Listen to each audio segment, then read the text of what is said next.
Good evening, and welcome to Truth Report. I'm Alex Truth. Tonight we are tracking 5 major developments across active war zones and diplomatic flashpoints, from the jungles of Myanmar to the rubble of Gaza, from a British courtroom that just made history, to the halls of the Kremlin where a dead man's ghost is still making Moscow sweat. Stay with us. This is going to be a deep one. I'm Maya Clarity. Tonight's stories are not isolated events. They are symptoms of something larger, a world order fracturing in slow motion, where international law is invoked selectively, where diplomacy serves power rather than people, and where those who die in silence vastly outnumber those who make headlines. We are going to name names, follow the money, and ask the questions the powerful don't want asked. Let's start in Southeast Asia, where Thailand is making a bold diplomatic play. Thai Foreign Minister Sihasak Phuangketkeow met his Myanmar counterpart this week and announced that Thailand wants to serve as, and I'm quoting directly here, a bridge connecting Myanmar back to Asean. This is the first serious diplomatic overture of this kind in nearly 5 years, since the military coup that shattered Myanmar's fragile democratic experiment in February 2021. To understand what's happening here, you need to understand what ASEAN actually is and what it isn't. The Association of Southeast Asian Nations groups together 10 countries, from Indonesia to the Philippines to Thailand itself, under a founding principle of non-interference in each other's internal affairs. That principle has been both ASEAN's diplomatic glue and its greatest moral failure when applied to Myanmar, where the military junta, known as the SAC, has killed thousands of civilians in a civil war that shows no sign of ending. And yet here we are. Thailand's foreign minister is urging Myanmar to respond to ASEAN's 5-point consensus, a plan laid out back in April 2021 that called for an immediate cessation of violence, dialogue among all parties, a special ASEAN envoy to facilitate talks, humanitarian assistance, and a visit by that envoy to meet all parties. Nearly 5 years later, the junta has complied with almost none of it. Zero ceasefire. No credible dialogue. No access for humanitarian workers in contested areas. But Thailand still wants to bring them back to the table. Here's where the investigative lens matters. Why Thailand? Why now? Thailand shares a nearly 2,400-kilometer border with Myanmar, the longest border of any ASEAN neighbor. That border has been hemorrhaging refugees, weapons, drug trafficking, and economic instability for 5 years straight. Thailand is not acting out of pure altruism here. Bangkok has deep economic and security interests in stabilizing, or at least managing, its neighbor. Thai businesses have long-standing investments in Myanmar's energy sector, particularly in natural gas pipelines that continue operating even through the war. And there's a geopolitical dimension that Bangkok cannot ignore. China has significantly deepened its ties with the Myanmar military junta since the coup. Beijing has become one of the SAC's primary arms suppliers and has maintained diplomatic cover at the UN Security Council, blocking meaningful international action. If Thailand, a US treaty ally, positions itself as the primary ASEAN interlocutor with Naypyidaw, it sits at the crossroads of competing great power interests. That's leverage. Thailand knows it. The foreign minister's statement also contained a condition that's easy to miss but important to highlight. He said Myanmar must help Thailand by responding to ASEAN's concerns. That's diplomatic language for, the junta needs to show something, anything, that can be dressed up as progress so that member states can justify re-engaging without looking like they are simply rewarding military impunity. The question is whether Myanmar's generals will pay even that minimal price, or whether this initiative will join the long list of failed ASEAN overtures gathering dust. What's at stake for ordinary people in Myanmar cannot be overstated. The UN estimates more than 3.3 million people have been internally displaced by the civil conflict. Resistance forces aligned with the National Unity Government and various ethnic armed organizations have made significant territorial gains against the junta over the past 2 years, which may, paradoxically, be one reason the SAC is now slightly more willing to engage diplomatically. Losing on the battlefield has a way of sharpening a general's appetite for diplomacy. And yet any diplomatic settlement brokered through ASEAN that excludes the National Unity Government, the legitimate civilian government that the coup displaced, would effectively legitimize the junta's seizure of power. The resistance forces are watching this closely. If Bangkok becomes the entry point for rehabilitating the SAC internationally without meaningful accountability for the atrocities committed, we could be looking at a deal that ends the hot war but entrenches military dominance for a generation. That tension, between ending violence and enabling impunity, is the central moral fracture running through this entire story. And it connects directly to what we're about to discuss in Gaza. But first, let's cross to the United Kingdom, where a courtroom verdict issued this week is sending shockwaves through the defense industry and the legal community. Maya, walk us through it. On February 18, 2026, a British jury acquitted all defendants in what became known as the Filton 24 case. 24 pro-Palestinian activists from the group Palestine Action who had been charged with burglary at an Israeli arms facility in Filton, near Bristol. The charges stemmed from an action at a site operated by Elbit Systems, the Israeli defense company that manufactures drones, surveillance systems, and weapons components. The prosecution failed to provide sufficient evidence to secure convictions, and the jury returned not guilty verdicts. This is a significant legal moment, and we need to be precise about what it means and what it doesn't. The acquittal does not mean the jury endorsed the activists' methods. A not guilty verdict in a criminal case can turn on evidentiary standards, prosecutorial failures, or the specific legal elements required to prove burglary. What it does mean is that these 24 individuals will not face criminal records for their actions at an Israeli arms facility operating legally on British soil. And that sends a message that resonates far beyond this courtroom. Elbit Systems is Israel's largest defense contractor. It supplies surveillance drones, border control technology, and weapons systems to the Israeli military. Palestine Action has targeted Elbit facilities across the UK on multiple occasions, arguing that these sites are complicit in what they describe as war crimes in Gaza. The UK government has maintained arms export licenses for Israeli military equipment throughout the current Gaza conflict, a policy that has been challenged in British courts by human rights organizations and that has drawn condemnation from international law experts. Let's contextualize the legal landscape here. This acquittal follows a pattern that British courts have seen before, most famously in the 1996 case where two women were acquitted of criminal damage after dismantling a British aerospace Hawk jet destined for Indonesia, which was then using British weapons against civilians in East Timor. Juries in the UK have occasionally been willing to accept arguments rooted in international humanitarian law, that preventing a greater harm can justify property damage, even when judges have tried to limit such arguments. The prosecution's failure in the Filton 24 case raises serious questions about why it was pursued in the way it was. 24 people charged with burglary, a serious criminal offense, at a defense contractor site. If the evidence was insufficient to convict, why were these individuals prosecuted to trial? Critics of the government's approach argue that mass prosecutions of political activists serve a deterrent function regardless of outcome. The legal process itself becomes the punishment, draining defendants of time, money, and energy even when they ultimately prevail. And that critique has to be placed alongside the broader context, the UK arms industry's relationship with Israel, and the political pressure that successive British governments have faced not to disrupt that relationship. Britain has been one of Israel's major arms suppliers. According to figures analysed by human rights groups, the UK exported hundreds of millions of pounds worth of military equipment to Israel in the years leading up to and during the current conflict. The activists at Filton were, in their own framing, trying to disrupt that supply chain. The jury, in declining to convict them, has at minimum refused to endorse the full weight of criminal punishment for that disruption. What happens now matters enormously. Palestine Action has vowed to continue its campaign. The UK government faces renewed pressure to review its arms export policies. And defense contractors operating in Britain who supply weapons to conflict zones are on notice that their facilities may become targets for civil disobedience, and that juries may not always deliver the verdicts the prosecution expects. This verdict will be studied by activists, lawyers, and governments across Europe. Now we move to Russia, where the Kremlin is once again playing its familiar game of demanding proof it will never accept. 5 European countries, Britain, France, Germany, Sweden, and the Netherlands, announced this past Saturday that forensic analyses of samples taken from the body of opposition leader Alexei Navalny had confirmed the presence of epibadidine, a toxin derived from South American poison dart frogs. The same countries have now formally accused Russia of being responsible for Navalny's death. Russia's Foreign Ministry spokeswoman Maria Zakharova responded by demanding that these countries provide concrete data to support their allegations. This is a playbook we have seen before, the same demand for concrete evidence that Moscow deployed after the Salisbury poisonings, after the assassination of Boris Nemtsov, after the shooting down of MH17. Russia requests proof it can declare inadequate, denies access to the evidence it controls, and then uses the ensuing epistemic fog to claim the accusations are unfounded.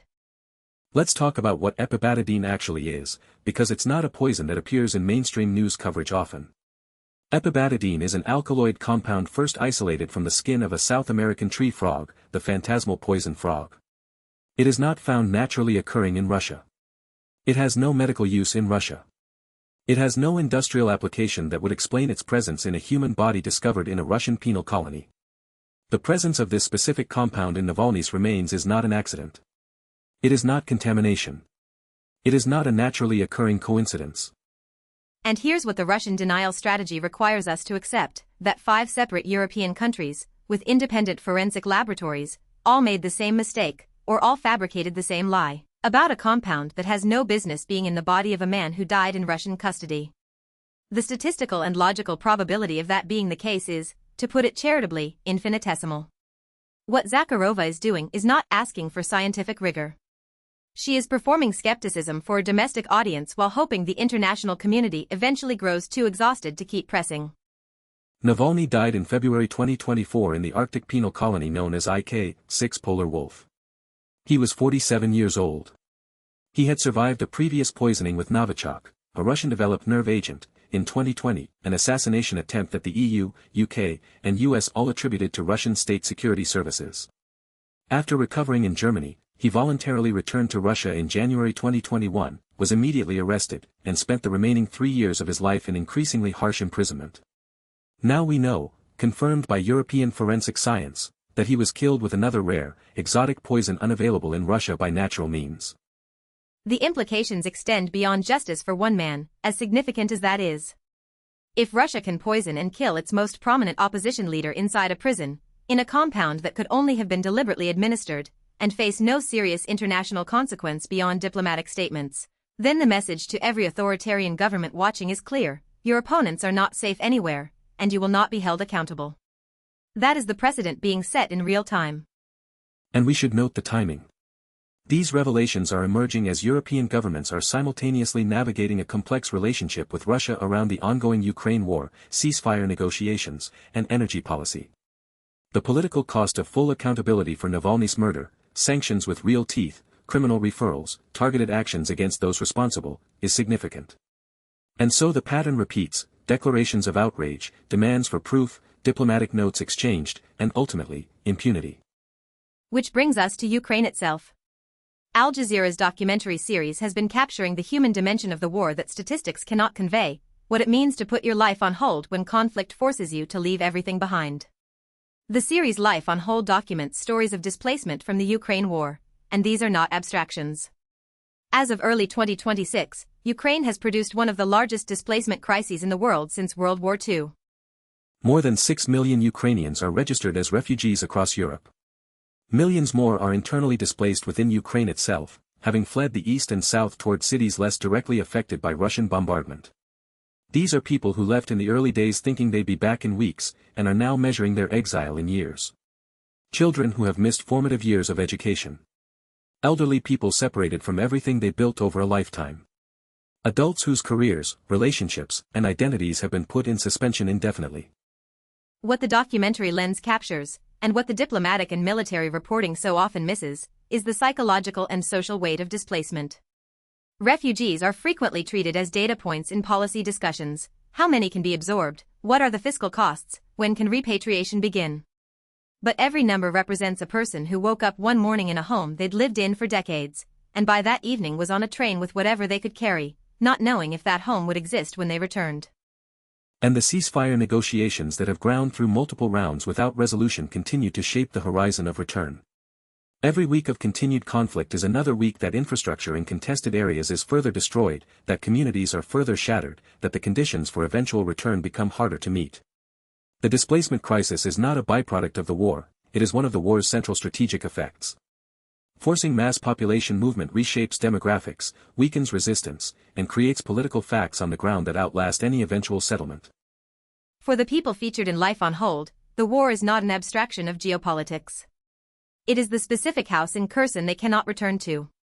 The job in Mariupol that no longer exists. The network of friends and family scattered across half a dozen countries who connect only by video call now. History is being written in the lives of millions of ordinary people who had no say in any of the decisions that destroyed what they built. Now we turn to Gaza, where the situation this week has again reached a point that demands direct, unflinching reporting. According to Al Jazeera, Israeli forces killed 2 people in Gaza on February 18, and crucially, Israel blocked thousands of people from seeking medical care through the Rafah crossing into Egypt. The UN reports that as of this week, only 260 people have been permitted to exit through Rafah for medical treatment. Let us be absolutely clear about what that number means. There are hundreds of thousands of people in Gaza. A significant portion of them have injuries, chronic conditions, and acute medical needs that cannot be treated in a health system that has been systematically destroyed. Hospitals have been bombed, damaged, or rendered non-functional by fuel shortages and supply blockades. Medical staff have been killed. And the exit route that exists, the Rafah crossing into Egypt, is being controlled in a manner that allows only 260 people through for medical purposes, while thousands more are waiting. The crossing at Rafah has been a flashpoint throughout this conflict. It was closed by Israeli military operations in May 2024, remained largely shuttered for months, and has been subject to intermittent and highly restricted access ever since. The UN and international medical organizations have repeatedly documented that the restrictions at Rafah are not security-driven in any proportionate sense, they are collective in their effect, preventing civilians with no connection to hostilities from reaching care that could save their lives. When we talk about blocking medical evacuations, we are talking about a specific, documented, ongoing policy decision. People do not die in these circumstances because of the fog of war or the unfortunate collateral effects of combat. They die because a decision was made, and continues to be made, about who may leave and who may not. That decision has a chain of command. It has paperwork. It has people who signed off on it. International humanitarian law is not ambiguous on this point. Parties to a conflict must allow and facilitate the rapid and unimpeded passage of humanitarian relief to civilian populations in need. The 2 people killed in Gaza on February 18 add to a toll that has long since exceeded any framework of proportionality that international law recognizes. These are not numbers. They are people with names, with families who are now in grief, with futures that were ended by specific weapons fired from specific platforms operated by specific people pursuant to specific orders. The abstraction of the count is itself a form of violence against the memory of individuals. And we must address the ceasefire context here. There have been negotiations, there have been framework agreements, there have been phases announced and then delayed. Each round of diplomacy raises hopes that are then dashed by new military operations or collapsed negotiations. For the people trapped in Gaza, the ones waiting at the Rafah crossing for medical evacuation that may never come, the distance between a diplomatic framework and an actual lived reality is measured in bodies. The international community's response to the Gaza crisis has exposed a structural failure of the multilateral system that connects every story we've covered tonight. The UN Security Council has been paralyzed by veto power. International legal proceedings have proceeded at a pace that does not match the speed of destruction. And governments that invoke international humanitarian law as a sacred principle in one context routinely set it aside when their own strategic interests are involved. Which is exactly the pattern we need to name before we close tonight. Because if you pull back and look at all 5 stories together, a clear architecture of power emerges. In Myanmar, Asean is considering readmitting a junta that has committed mass atrocities because regional stability, meaning economic stability, meaning supply chains and gas pipelines, takes precedence over accountability. In the UK, activists who targeted a legal arms manufacturer were prosecuted for burglary while the arms exports that supply a war killing civilians continue uninterrupted. In Russia, a man was poisoned twice by his own government, the second time fatally, inside a prison that was supposed to be the most controlled, surveilled environment imaginable, and 5 European governments now have forensic proof of the method used. And Russia's response is, show us your evidence. The confidence of that response is the confidence of a government that has calculated, correctly so far, that no consequence will materialize. In Ukraine, millions of lives are suspended in displacement while great powers negotiate over maps and positions and leverage and guarantees. And the human cost of that negotiation is measured in years stolen from ordinary people who simply wanted to live their lives. And in Gaza, people with documented medical needs are being denied exit at a border crossing while 2 more people were killed today. And the machinery of international humanitarian response, designed precisely for situations like this, has been unable to stop it. The through line in every one of these stories is the gap between the stated norms of the international order and its actual functioning. We have treaties. We have conventions. We have courts and councils and resolutions. And we have, simultaneously, a Myanmar junta that survived 5 years of isolation and is now being diplomatically rehabilitated, a Russian government that kills its opponents with exotic poisons and demands proof, a conflict in Gaza where blocking medical evacuations is a documented ongoing practice, and a Ukrainian displacement crisis that the world has largely accepted as a permanent background condition. The Filton 24 acquittal stands apart in this landscape, and that distinction matters. 24 people were charged for trying to disrupt an arms supply chain feeding a conflict they believed to be criminal. A jury of their peers declined to convict them. That is not a system working as it should. It is 12 ordinary people exercising a centuries-old power to say, we will not lend our authority to this prosecution. Whatever you think of Palestine Action's tactics, that verdict is a data point worth examining carefully. When institutions fail to enforce the norms they claim to uphold, people find other means. And that is the deepest truth of what we're reporting tonight. The institutions are not broken in the sense of having suffered some unexpected mechanical failure. They are functioning exactly as they were designed, which is to say, in a manner that reflects the interests of the states that built them, fund them, and dominate them.